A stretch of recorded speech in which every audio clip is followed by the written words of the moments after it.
Hi, this is Gibbs from I'm Like the Fan. I'm here with TaraPlatt and Yuri Lowenthal. Hi. So, what games have you guys actually worked together on? Ooh, Persona. We've done Persona 3. Yeah, Persona 3 together. Although I didn't really have any allowance to do.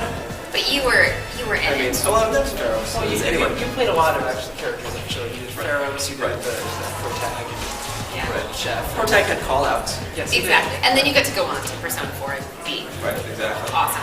But we also worked together on Valkyrie Profiles, Samaria. 2, I think. Yeah, Valkyrie Profiles, Samaria. And Tales.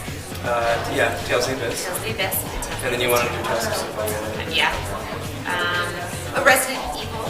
We worked on Resident Evil Umbrella Umbrella Chronicles. Chronicles. We were together on that. Rave Master. Rave Master. Which is But that's not a video game. It's not You're only games. wanting video games, right? You can do anime. Oh, anime. That was our Rave first one that Master. we did together. Yeah. She played the villainess and I played the good guy, the hero. So we actually got to beat each other up very on the exciting. show. I'm sure that's a lot of stress. Exactly. Exactly. All the aggressions get to go away Exactly. on the job. And then, of course, we're both on Naruto. And you've been on, you're on Bleach. Yes. Yeah, we're both on Bleach. So actually, we get to work together A lot. a bit. Yeah. What are your favorite project personally? Well, we'll start with you, Tara, of course. Sure. What's your favorite project that you've worked on so far? Oh, that's a tough one. The thing is, and I sort of use this answer frequently, so apologies if you've already heard it.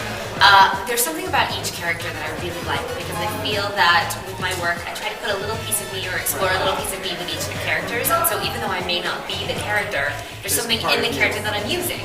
And so there's something about each of them that I like. So it's really hard to go, this is my favorite. But things like Rave Master, that was my first one. And so it's really exciting because it was my first big major character on a show and stuff like that. Then, I mean, playing characters like Wonder Woman, I mean, that's Wonder Woman. It's so iconic. It's so amazing to get to play her. And then Tamari on Naruto, she's just so kick-ass. Can I say that? Yes, you can say that. Kick-ass. I'm gonna say kick-ass Bleep. just to say it. Beep myself. But yeah, so. But I just like her because she's so strong and powerful. And so there's something really that I really like to associate myself with her. That's tough because I'm kind of a giant nerd, and so Kind of. no, I'm totally a giant nerd.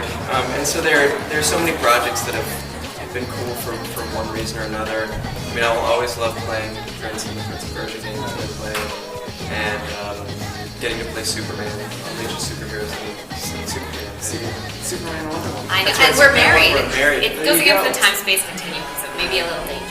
I got to play recently. I got to play Mr. Miracle on Batman: Brave and the Bold, and that was, I mean, it's sort of a dream job. You know, getting to play Sasuke on Naruto has been great because he's such a different character than I played before that, which led to things like Haseo and Dot Hack. You know, they're sort of the darker characters, which are always fun. We both worked together on an ARG called I Love Bees. Oh, yeah, for that I Halo. promoted Halo 2. Yeah, right? that was really cool because it was unlike other voiceover in the sense that it was really on the fly, and there was some of the work that was done that you were answering telephones as a character, so it was a very interactive voiceover, and you were interacting with people that were discovering parts of the clues of the puzzle, and so it was different than voiceover in the Really sense where exciting. you don't go into the piece knowing all your lines, and in that sense you were sort of a little more on the fly.